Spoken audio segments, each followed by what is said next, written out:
নিয়ে আসবার চেষ্টা করব। আমার পাড়ার মধ্যে ক্লাব কি কি আছে, সেই ক্লাবগুলোর অবস্থানগুলো কি। আচ্ছা, ক্লাবের বাইরে আমাদের এখানে ভালো সামাজিক কর্মী কারা আছে, তাদের কি করে ব্যবহার করতে পারবো, এগুলো সবাই আপনারা জানেন, আমি তার মধ্যে ঢুকছি না। দুই, আমার নিজের অঞ্চল অথবা ওয়ার্ড এলাকার যাবতীয় পার্টি কর্মীদের নাম, নম্বর, মোবাইল নম্বর রেগুলার কমিউনিকেশন রাখতে হবে।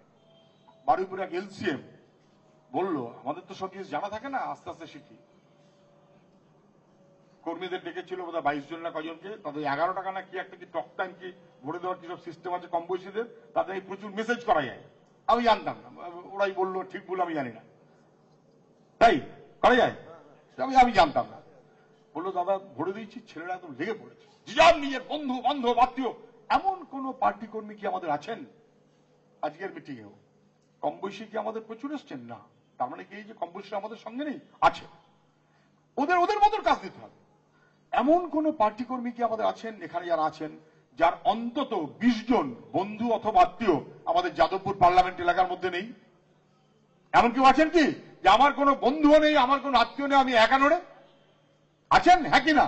থাকতে পারে না, প্রত্যেকের আছে। তাহলে আমার দুটো কাজ, এক, আমার বুথের ভোট আমি কি করে বাড়াবো একদম তলা পর্যন্ত নেমে খুঁটিয়ে। দুই, আমার যাবতীয় বন্ধু, আমার যাবতীয় আত্মীয়, সে সোনারপুরে থাকুক, বারুইপুরে থাকুক, যাদবপুরে থাকুক, ভাঙড়ে থাকুক, যাদবপুর পার্লামেন্ট, এমনকি যাদবপুর পার্লামেন্টে বা কেন, তার বাইরেও জেলাতেই হোক আর আশপাশেই হোক, আমার বন্ধু এবং আত্মীয়র মন উল্টো দিকে যদি থেকে থাকে, সে সরিয়ে আমাদের দিকে নিয়ে আসতে হবে।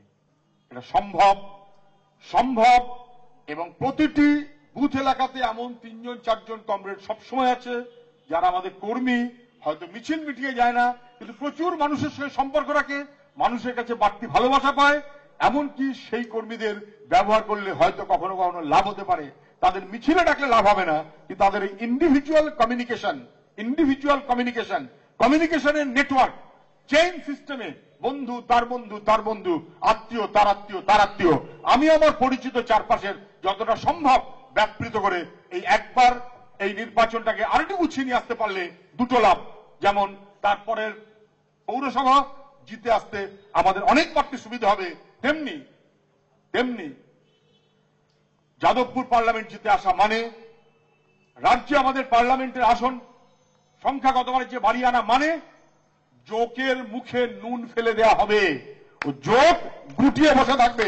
বাস্তব এই চেহারাটা আমরা কিভাবে কাজে লাগাতে পারবো, তার মতন প্রত্যেকের সাংগঠনিক কর্তব্য, নেতৃত্ব সহ আলাপ আলোচনা করে, এক, নেতৃত্ব সহ আলাপ আলোচনা, দুই, আমার উদ্যোগ, আমার বুথ, আমার আত্মীয়, আমার বন্ধু। আপনারা নিশ্চয়ই পারবেন, এই নিয়ে আমার কোনো ভরসা নেই। আপনাদের সবার প্রতি সেই ভরসা রেখে সবাইকে অভিনন্দন জানিয়ে আমার কথা আমি শেষ করছি। ইনকলাব জিন্দাবাদ।